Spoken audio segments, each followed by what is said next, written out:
Misteri si manis, penghuni jembatan Ancol. Dan buat kalian, selamat datang di Selasa Kliwon.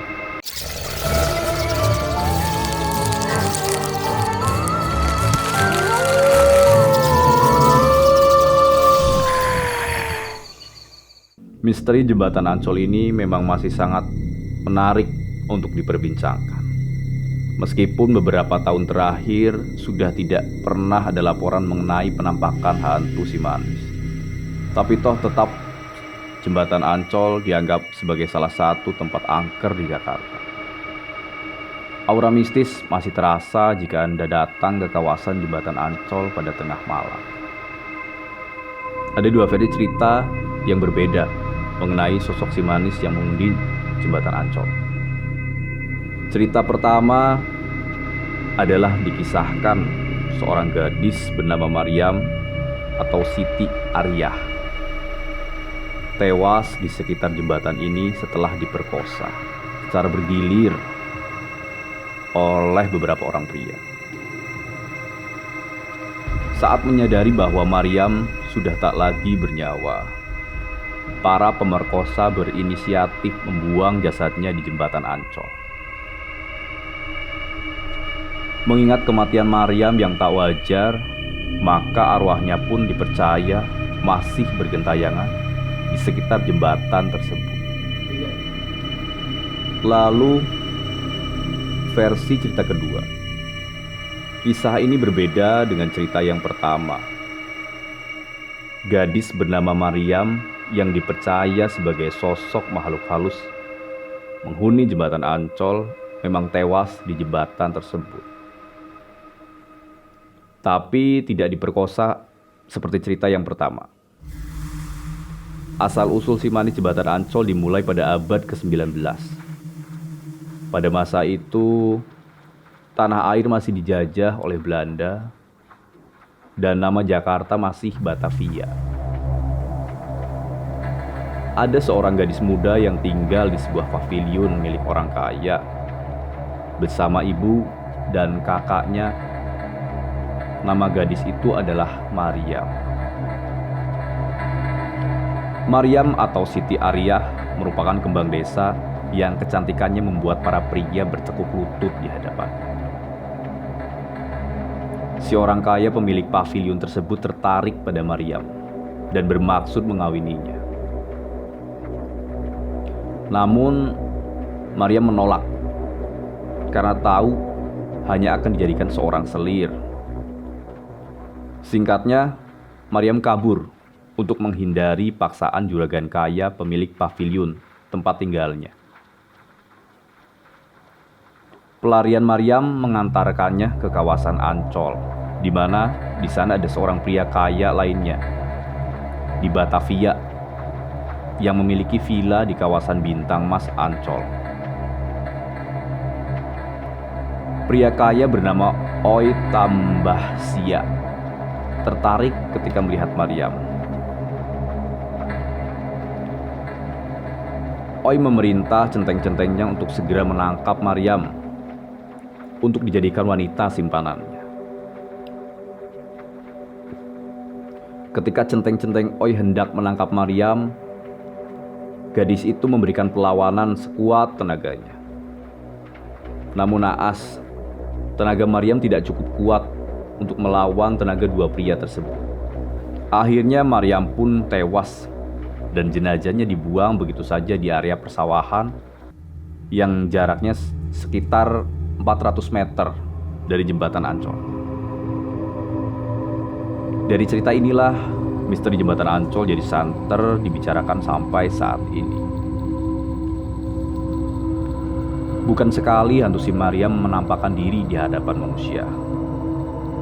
Sosok hantu ini pernah menampakkan diri dari tahun 1960 sampai 1990-an. Berikut adalah sejumlah misteri jembatan Ancol seputar penampakan hantu si manis. Yang pertama, gadis yang menumpang perahu. Pada tahun 1960-an, Jembatan Ancol masih berupa empang. Di atas empang ada beberapa perahu.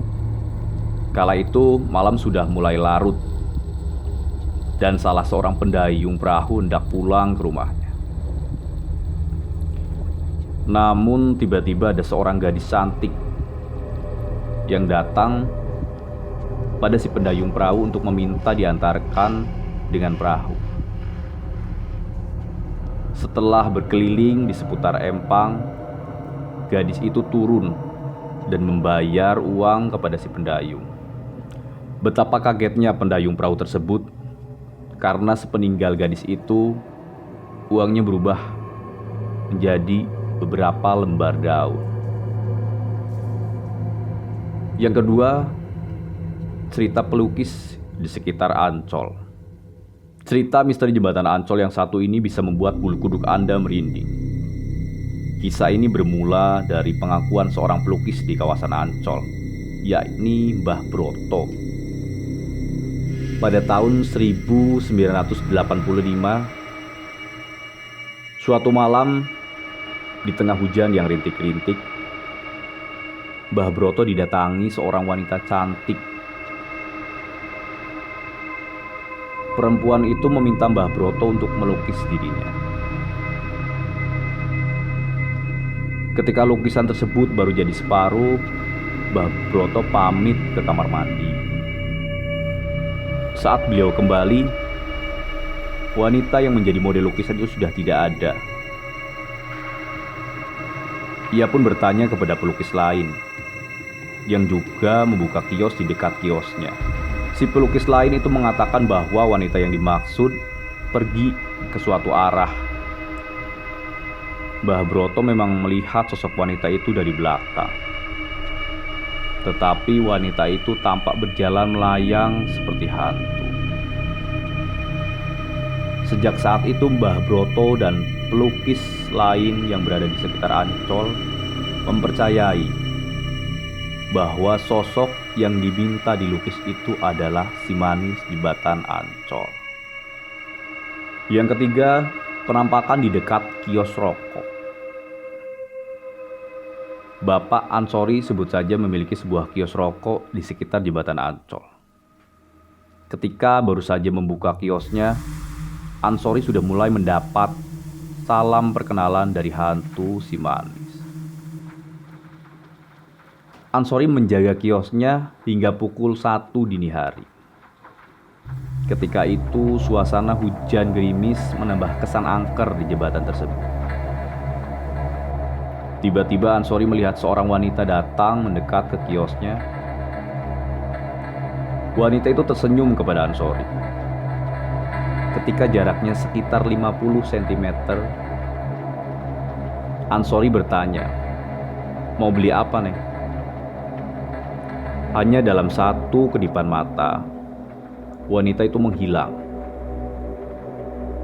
Ansori menjelaskan bahwa wanita tersebut memiliki paras yang manis dan menggunakan baju berwarna kuning dan rok abu-abu. Dan yang keempat, penumpang ojek misterius. Bukan hanya Mbah Broto atau Ansori saja yang mendapat salam perkenalan. Tukang ojek bernama Yoto pun pernah membonceng penumpang misterius yang dipercaya sebagai hantu si manis. Saat itu Yoto sedang mangkal pada pukul 5 pagi.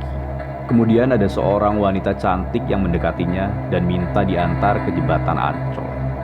Yoto pun langsung mengiyakan dan mempersilahkan wanita itu naik ke motornya. Di sepanjang jalan, Yoto berusaha mengajak ngobrol penumpangnya, sekedar untuk mencairkan suasana. Namun si penumpang hanya diam saja. Ketika tiba di kawasan Ancol, Yoto mempersilahkan wanita itu untuk turun.